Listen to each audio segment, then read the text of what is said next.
Icardi et Daniel Riolo et vous au 32-16. Il reste quelques minutes à jouer entre Arsenal et Chelsea. 5 exactement, Arnaud Valadon. Et Chelsea vient de renverser Arsenal, Arnaud. Ouais, et puisque Arsenal menait 1-0 avec ce but de Wilshere la 63e et désormais 2-1 pour Chelsea avec l'égalisation d'Eden Hazard sur penalty à la 67e. Et là à l'instant donc Marcos Alonso la 84e. Et c'est vrai qu'on a revu les ralentis. C'est pas possible qu'un joueur puisse comme ça à l'entrée des 6 mètres être seul. C'est Mustafi qui voit passer devant lui Marcos Alonso. Petrovic ne peut rien sur sa ligne et les Gunners qui doivent réagir parce que là c'est vrai que ce match on l'annonçait important. Ils sont à 6 points de la 4e place détenue par Liverpool et synonyme donc de Ligue des Champions, et ça ferait beaucoup et peut-être un écart que les Gunners ne seraient pas en mesure de combler. Du côté de Chelsea, bien pour l'instant cette victoire à l'Emirates serait une bonne opération au classement. Ils seraient deuxième, les joueurs d'Antonio Conte. Attention peut-être à la réaction des Gunners justement à l'entrée de la surface de réparation avec Danny Welbeck qui est obligé de jouer derrière, mais là du côté des joueurs de Chelsea on est venu tous défendre. Ça va être peut-être compliqué pour les Gunners. Attention toutefois au deuxième poteau et finalement la tête de Gary Cahill, et ça revient dans un deuxième temps avec la tentative de Bellerin. Les Gunners qui vont tout faire pour égaliser. Il reste un peu moins de 5 minutes à jouer dans le temps réglementaire. 2-1 pour Chelsea face à Arsenal. Merci Arnaud, donc on va revenir dans quelques instants avec toi pour les derniers instants de ce match. Regardez les fiches de Gabriel Jesus Agüero. Quand tu dis partage, quand même 18 matchs, 17 matchs. Agüero a mis plus de buts, 12 titularisations, Jésus 15 pour Agüero. C'est rare côté 2-9 dans une équipe qui partage autant le jeu. Agüero est devant dans les stades, et dans les gros matchs. C'est lui qui joue les matchs importants. C'est incroyable quand même. Après, et Agüero a eu ses pépins physiques aussi, qui l'ont pas aidé. L'accident de voiture, c'est vrai. Non, mais puis il s'est gravement blessé la saison dernière. Il n'avait jamais fait une saison à moins de 20 buts. Si, de 2012-2013. On rappelle, tu parles d'Agüero. Ouais, c'est le meilleur buteur de l'histoire du club quand même. Il a atteint ça cette saison. On va passer aux avis tranchés. On va commencer par le tien, Daniel. On peut se livrer à une séance d'onanisme sacralisée toute la nuit sur Benzema. Si t'as envie, on peut tous s'y mettre. On peut se mettre debout sur la table, le pantalon baissé. Mais j'en ai pas envie. Voilà. Coquin, va. Alors il concerne aussi un Lyonnais là d'ailleurs. C'est pas Benzema, ton avis tranché ce soir, Daniel, mais c'est Mariano. Oui, parce que j'ai vu pendant les vacances, on va revenir sur ce fait, et puis je sais pas du tout en plus quand aura lieu sa fameuse convocation, et j'ai donc appris qu'il serait convoqué. Mariano, et j'ai lu ce qu'en a pensé Jean-Claude Aulas. Et Jean-Claude. Comment j'ai dit? Jean-Claude Aulas, t'as dit? Jean-Claude. Pourquoi Jean-Claude? Tu penses à un mec qui s'appelle Jean-Claude, non? Jean-Claude Aulas. Jean-Mich. Entre Jacques-Henri Hérault, que t'appelles Charles-Henri de temps en temps, et. Non, d'ailleurs, remarque comme ça, il y a la parité. Jean-Michel Aulas, qui a trouvé que la convocation était grotesque. Eh bien moi aussi, je trouve que c'est absolument grotesque, mais je ne sais pas si c'est pour les mêmes raisons. Je pense que Jean-Michel Aulas, lui, c'est juste parce que je regarde Arsenal-Chelsea en même temps, ça me fait un peu bafouiller, mais la fin de match est quand même assez démente, quoi. Donc on aurait dû faire les avis tranchés après, mon petit Nico, si tu me permets, parce que cette fin de match, elle est quand même assez folle. Il reste 3 minutes et non, on continue. Tu veux? Ouais, non, on continue. Ouais, je sais pas, moi j'aurais bien vu la fin de match. En même temps, si tu le fais déconcentrer, ça sert à rien. Ouais, très bien. Non, mais je suis un peu déconcentré parce que. Non, bah alors tu sais quoi? On va se faire les 2 dernières minutes avec Arnaud Valadon. On va vivre la fin de ce Arsenal-Chelsea, Arnaud. Ouais, avec 2 minutes encore à jouer. Changement du côté des Gunners avec Chambers, défenseur qui est sorti. Rentrée de Theo Walcott. Donc voilà, Arsène Wenger qui fait rentrer un attaquant parce qu'ils vont tout donner les Gunners, ceux qui semblent distancés dans la course. Wenger va encore réclamer un péno. Ouais, avec cette volée à l'instant même de Mustafi, mais Cahill, il a le bras complètement collé au corps, mais je pense que ça peut faire ouin quand même. Il va peut-être se plaindre pour le penalty sur Hazard, alors qu'il y a effectivement contact. Ça, c'est certain. Même si tu sais qu'il y a une enquête de la fédération anglaise ouverte suite à ses propos contre Mike Dean lors du match contre West Bromwich. Tu veux dire qu'il va se calmer? Je sais pas, peut-être qu'il va être mesuré pour éviter une suspension. Il avait déjà pris 4 matchs l'année dernière, je crois. Il va peut-être prendre une grosse amende, surtout plus grosse que prévu. Mais... Ouais, encore 1 minute à jouer. Le public de l'Emirates qui essaie de pousser. C'est Chelsea qui mène 2-1 après donc ce but de Hazard sur penalty. Cette défaite Arsenal. Et Chelsea qui avec ce résultat prend la 2e place au classement. Ça c'est important. Et Arsenal qui du coup garderait 2 points de retard sur Tottenham, qui a un match à jouer encore, Tottenham derrière. Jouera le 4 et Chelsea qui gagne sans faire un énorme match, sans que ce soit délirant dans la manière de jouer.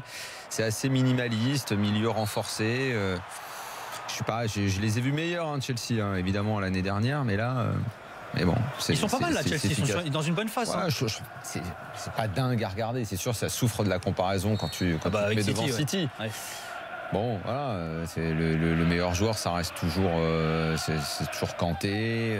Hazard. Hazard, Morata, c'est pas mal. Ouais, il a leader technique. Moi, je trouve mais je trouve qu'il est un peu isolé. Le mec, il est devant, un petit peu abandonné. Il faut qu'il ait l'inspiration, ce qui fait parfois c'est un peu stéréotypé. Alors je l'ai vu faire même ce soir, la fameuse talonnade pour Fabregas, c'était très beau. Et oui, évidemment. Ils se sont plantés sur Costa. C'est un très bon joueur. Mais ils sont plantés sur Costa. Offensivement, c'est assez limité. Hazard, après, c'était pas jouable. C'était ou Costa ou Kanté du côté de Chelsea. Non, ils sont plantés sur le remplacement de Costa. Quoi, Morata? Mais Morata, c'est pas mal, Morata. C'est pas le problème, c'est qu'ils sont là, ils sont devant avec un autre profil. avec Hazard.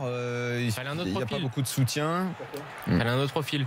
Ouais, l'autre profil, il fallait que ce soit un avant-centre capable de cavaler comme un dingo, d'aller à la baston, tout ça. Oui, Morata, c'est plus à l'attaquant d'une équipe qui domine, qui fait du jeu, d'une équipe espagnole. Exactement. Voilà, ça je suis d'accord. Sur le profil, oui, c'est sûr que vu le jeu de Kanté, il fallait peut-être autre chose.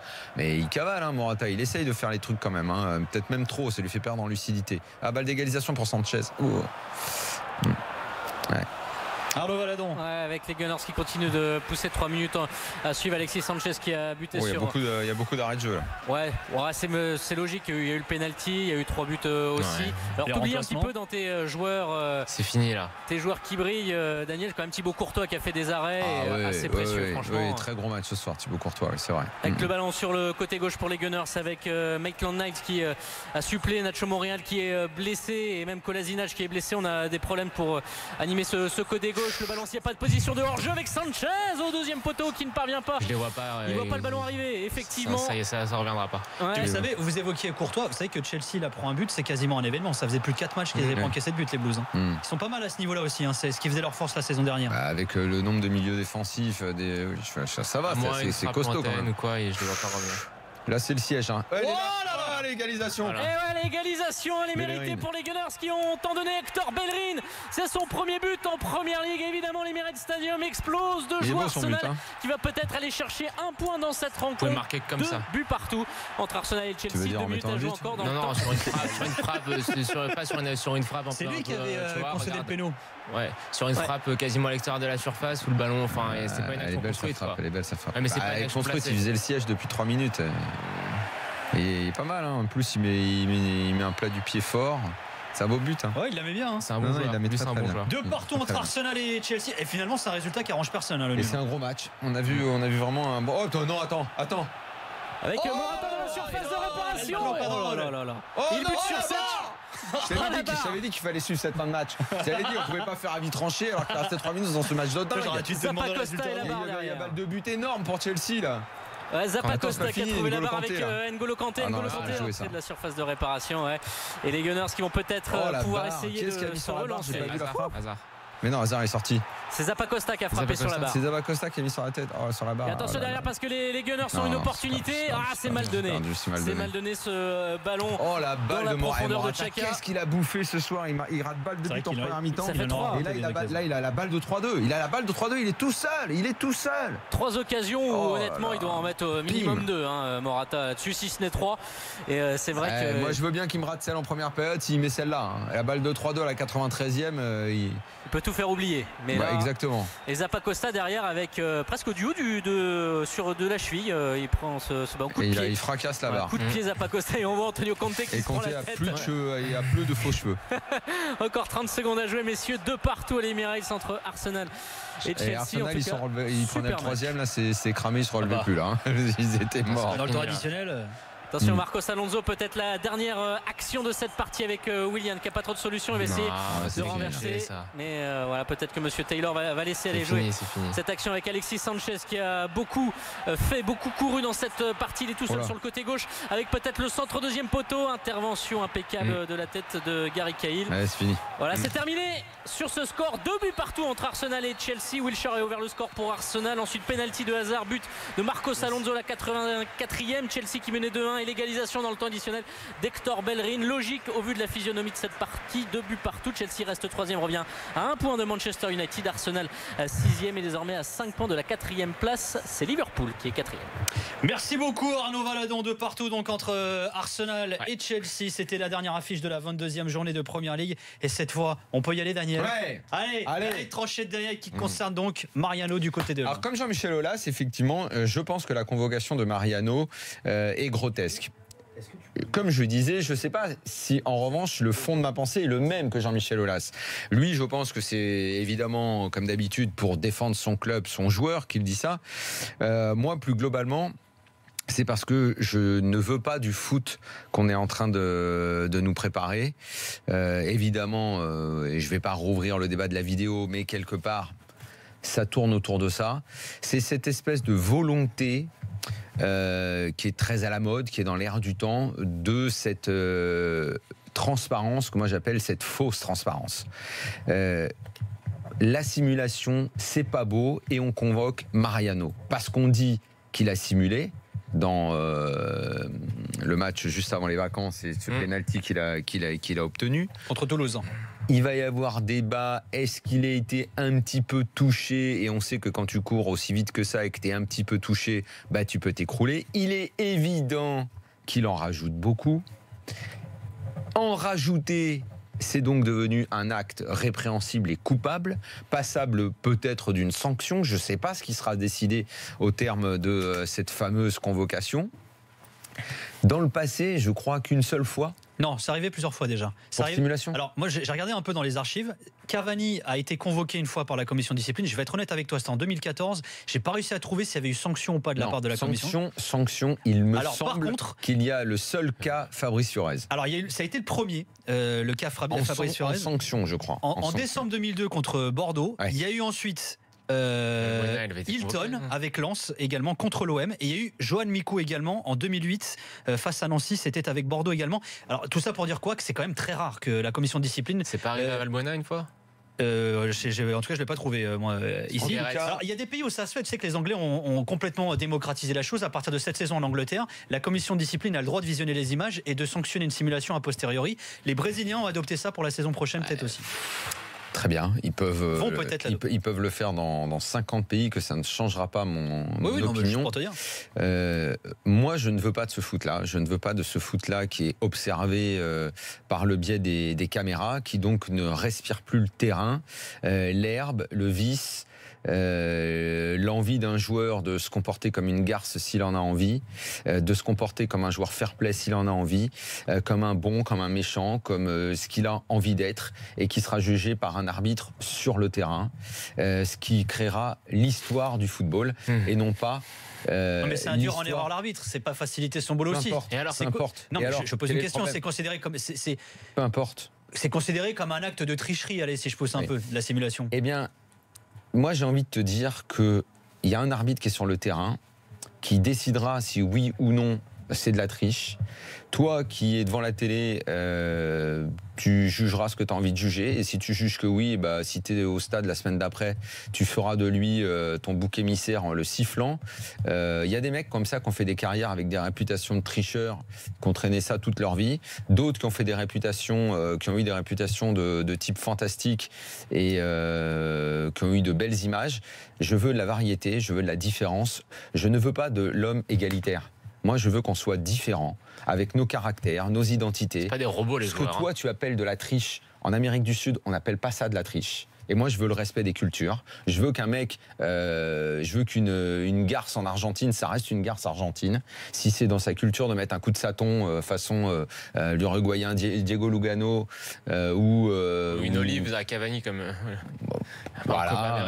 Et je rappelle qu'en plus, sans comment tomber, il s'appelait Rara. Je rappelle que sans tomber dans les stéréotypes, l'une des plus grosses simulations garces que j'ai vues, c'est Rivaldo contre la Turquie à la Coupe du Monde 2002, qui soi-disant prend le ballon dans la tronche alors qu'il l'a pris dans les tibias. C'était grotesque. Mais j'ai trouvé ça marrant. J'ai trouvé ça marrant qu'il soit à ce point ridicule. On s'en rappelle. Moi, quand les rugbyman pendant des années se sont foutus de la gueule des footeux, comme des mecs qui se roulaient par terre, qui faisaient du cinoche, c'est l'identité de ce sport. C'est comme ça. Il y a des bons, il y a des mauvais, il y a des tricheurs, il y a des pas tricheurs. L'arbitre est induit en erreur. C'est comme quand on dit... Tu sais que c'est l'argument principal, hein, c'est ce que beaucoup de gens vont te dire. C'est-à-dire... Je m'en fous. Non, mais je te réponds simplement. Il faut faciliter le travail des arbitres, surtout si tu n'as pas la vidéo pendant les matchs. Il faut faire en sorte que les joueurs ne trichent pas ou les induisent pas en erreur. Et je veux que sur le terrain, les mecs fassent ce qu'ils ont envie de faire et laissent l'arbitre décider. Un arbitre qui, au bout de 5 minutes, sent qu'il a peut-être fait une erreur, fera ou non peut-être une demi-compensation ou sera psychologiquement du jeu. Et ça fait partie du jeu, ça fait partie de l'histoire de ce psychologique. Je vois pas pourquoi on veut nous changer l'histoire de ce sport. Je comprends qu'il y a 1000 personnes qui ne vont pas être d'accord avec moi. J'accepte leur désaccord, mais qu'ils acceptent ma façon de voir le foot, la vision philosophique que j'ai de ce sport, qui fait que s'il est universel, si autant de grands intellectuels en Amérique du Sud, dans d'autres pays que la France, parce que de ce côté-là, on est un petit peu en retard, s'y sont intéressés, c'est pour toute la richesse humaine qu'il y a à l'intérieur de ce sport, qui n'est pas un sport de robots, qu'on a envie de robotiser aujourd'hui avec la soi-disant vidéo qui a encore accordé 2 faux buts dans le championnat d'Italie le week-end, dans la dernière journée. Parce que des choses ridicules, on va en voir, mais à l'appel, de la même façon, avec Daniel, ou sans. Juste Daniel, moi il y a un truc, je t'avoue que j'ai un peu de mal avec cette vision hyper romantique du foot. Parce que pour moi, mais je vais t'expliquer pourquoi. Pour moi, le football, c'est déjà, et les footballeurs sont déjà des robots. Je te parle au top niveau mondial, ce qu'on appelle le niveau industriel, justement, parce qu'on est dans la métaphore des robots. Mais exactement, et c'est pour ça que je ne veux pas en plus qu'on mette par-dessus déjà l'époque actuelle et ce que sont effectivement devenus les joueurs dans cette machine industrielle. Je sais que c'est dans l'air du temps et qu'on va y venir. Mais il y a toujours eu des évolutions dans les règles du football. Oui, mais le problème, c'est quoi c'est pas parce qu'à un moment, tu as eu un progrès que le progrès doit sans arrêt continuer et ne jamais s'arrêter. Nicolas, si un joueur triche, on en revient en fait au débat qu'on a eu juste avant les vacances. Il en revient à la capacité d'interprétation de l'arbitre, de décider si oui ou non. Il décide de se laisser duper par la tricherie. Mais dans la vie, on voit pas tout. Tu bosses avec des gens qui sont des salopes, mon vieux. Alors, je vais te dire un truc. On sait tous. Sauf que le moment, sauf que le jour, façon dont tu vas te faire trahir. Sauf que alors, je vais te prendre un autre exemple. Là, c'est un terrain, c'est du jeu. Acceptons le jeu. Acceptons le foot, le jeu. Arrêtons. Mais tu sais très bien que cette transparence, c'est du bidon. C'est comme la transparence en politique, c'est pour les gogos. Il y a que les abrutis qui sont bernés. Pour moi, ça n'a rien à voir avec la transparence. C'est pas de la transparence. Non, pour moi, on regarde avec une caméra et on va comprendre. Parce que la morale du moment va dire que ce mec-là a exagéré dans sa chute. Pour moi, mais qu'est-ce que je m'en fous qu'il ait exagéré? Pour moi, c'est pas qu'une histoire de transparence, c'est une histoire de justice. C'est-à-dire, pour moi, c'est deux choses. Il n'y a pas de justice à avoir dans le foot, on peut parler les visions. Mais c'est pas ma vision. J'ai pas la même que toi. Je te donne des arguments des gens qui défendent par exemple la vidéo ou d'autres cas. Ils vont te dire, c'est pas une histoire de transparence, c'est une histoire de peut-être que l'arbitre n'a pas vu la chose à ce moment-là. Peut-être que s'ils sont sanctionnés a posteriori, ça calmera les joueurs d'avoir envie. Parce que les mecs vont se dire maintenant, on sait que si jamais on en fait trop, on simule ou on gruge ou quoi, et derrière on est un problème qui simule. Mais je te dis simplement parce que ça induit l'arbitre en erreur. Pourquoi tu parles de justice? Mais toi, t'as été induit en erreur par des femmes qu'on simule avec toi, que ça peut foutre? Moi, je pense pas. Qu'est-ce que ça peut foutre? Pourquoi tu parles de justice? Qu'est-ce que ça peut faire? Pourquoi tu parles? Qu'est-ce que la notion de justice vient faire là-dedans? Pourquoi on devrait avoir? Enfin, à aucun moment j'ai vu que le football, que l'arbitre devait rendre justice. Moi, j'aimerais un jour. Excuse-moi, le rôle de l'arbitre, c'est d'être le juge. C'est d'être le juge du match. Non, c'est là que tu te trompes. Un arbitre, c'est pas un juge. Sinon, ça sera un juge. Mais non, mais c'est parce que tu sais pourquoi je m'énerve? Parce qu'en fait, toi et beaucoup, vous ne comprenez pas l'essence de ce sport. Un arbitre, philosophiquement, ce n'est pas un juge. Tu connais la différence ou pas? On a fait ce débat-là avant les vacances pendant une demi-heure. Je sais pas, moi, j'encourage les gens à aller sur Internet. C'est simple. Vous allez même Wikipédia va vous informer. Un arbitre n'est pas un juge. Il prend des décisions. Il est obligé de prendre des décisions à un moment donné. Il est là pour. C'est un arbitre. D'accord, mais il est là. Ça n'est pas un juge. Non, mais d'accord, mais il y a une notion de. C'est lui qui, si tu veux, prend la décision à un moment où il y a un litige. Il a un rôle de juge quelque part. Dans l'esprit, j'entends. Dans l'esprit. Un arbitre, c'est nommé par deux parties qui décident en cas de litige litige de se référer à une personne qui décidera. Cette personne-là, selon sa sensibilité, et son arbitraire. C'est pour ça qu'on dit l'arbitraire. un arbitraire. Si elle se trompe, tant pis pour la gueule des deux qui ont décidé que c'était lui. Mais les deux, en l'occurrence, dans ce cas-là, on peut décider que c'était lui. Non, mais Nicolas, parce que les règles du foot ont décidé qu'il y avait un arbitre. Tu sais quelle est la différence entre l'arbitraire et l'objectivité. Vas-y, Jonathan. Il y a une différence entre l'arbitraire et l'objectivité. Et ce qui fait la force de l'arbitre et sa légitimité, c'est que les deux parties ont décidé d'un commun accord de se référer à cet arbitre-là pour prendre une décision qu'ils accepteront par essence. Je vous pose la question différemment. Comment vous expliquez que les arbitres eux-mêmes soient plutôt favorables à ce genre de décision? Parce que les arbitres sont notés, ils ont une pression de malade, les pauvres sur le dos. Ils ont marre de se faire bousculer, insulter. Et en plus, je pense qu'en majorité, effectivement, ils sont pour, mais ils sont pas. Tu sais, il y a énormément de dirigeants de clubs de foot qui connaissent rien au football, qui ont dirigé des clubs, et il y a beaucoup d'arbitres qui n'ont pas de sensibilité historique par rapport au football et qui n'ont pas cette culture-là. Après, moi, je sais qu'aujourd'hui, j'exprime une voix qui est minoritaire. Il y en a beaucoup quand même qui sont contre la vidéo. Moi, j'ai pas de problème avec ça. Au moins, j'explique pourquoi je veux que ça reste comme ça. J'explique cette sensibilité. J'explique pourquoi philosophiquement je veux qu'il y ait toutes ces différences dans le football, de différences humaines, différences culturelles, différences d'identité, dans la façon de voir le foot. Aujourd'hui, on va tout lisser. Tout lisser. Aujourd'hui, tu regardes une compétition en Afrique, en Asie, en Europe, on va à peu près. Maintenant, tout le monde joue de la même façon. Bon, en Amérique du Sud, il y a encore des particularités. Tant mieux. Moi, je veux pas que ce soit comme ça. Je veux pas, moi, surtout quand t'as un grand mélange. C'est la mondialisation. Il y a un aspect sociétal aussi. Il y a accès aux informations. Et donc, on n'a pas le droit de critiquer ça. Il y a une chose qui est importante, parce que ce débat, on a déjà eu ce sémantique entre la différence entre le juge et l'arbitre. Alors après, on a eu plein de réponses sur Twitter en me disant non, des débats. Je me suis renseigné, j'ai fait mes devoirs. Ça serait trop long à expliquer, mais quand tu parles de justice, c'est pour ça que je dis que sur ce terme-là, quand tu parles de justice, il y a quelque chose qui tient en fait de la vérité, de la notion de vérité. Exactement. Quelle est la vérité dans le football, dans les règles du football? C'est pas blanc ou noir ou 10 plus 10 font 20. Mais c'est même dans la vie, la vérité. Un jugement, ça doit se référer à une sorte de justice absolue.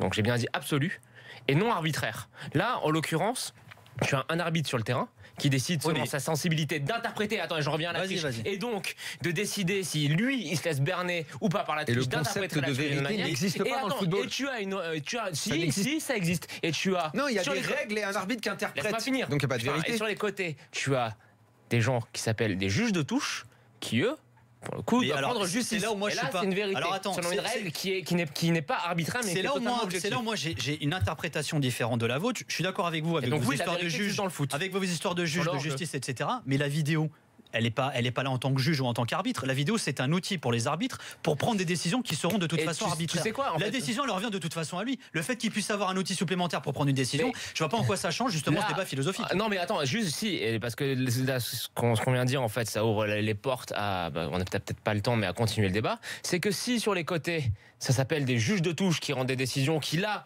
hors jeu ou pas hors jeu, ça tient la vérité, peut-être qu'il faudrait justement avoir la vidéo sur les hors-jeux. Mais c'est ce que je te dis. Mais voilà. Moi, je vous dis pas que la vidéo, c'est simulation, c'est grotesque. Le robot ne prend pas la décision. On l'a vu d'ailleurs avec le cas de Le Texier, le fameux but, le fameux Amiens 3, où la goal line technologie n'a pas fonctionné. De toute façon, quoi qu'il en soit, la décision, elle revient à l'humain, elle revient à l'arbitre. Quoi qu'il arrive, c'est juste un outil. C'est pas la vidéo ne remplace en rien l'humain et l'arbitre qui prendra de toute façon la décision. Alors qui est juge, qui est arbitre, qu'est-ce que vous voulez. Ça, c'est un bon argument. Non, mais enfin, moi, j'interprète si tu la vois, mais le problème, c'est que t'es naïf et idéaliste. Non, je suis pas idéaliste. C'est simplement que moi, les arbitres vendent les choses comme ça, eux qui défendent justement ceci comme étant. Tu sais très bien que ça sera pas juste un outil pour s'aider à prendre la décision, mais ça deviendra une béquille qui s'imposera par essence et qui envahira les décisions prises par les arbitres. En quoi?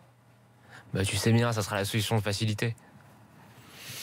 On sait très bien que ça finira par se passer comme ça. Moi, je pense surtout que non, mais après, de toute façon, il y aura quoi qu'il en soit des interprétations. C'est la boîte de Pandore. Une fois que tu l'ouvres, c'est terminé. Messieurs, on va faire une petite pause. On revient dans quelques instants avec ton avis tranché, Jonathan Macardy. On vous attend bien entendu au 32-16. À tout de suite pour la suite de l'after.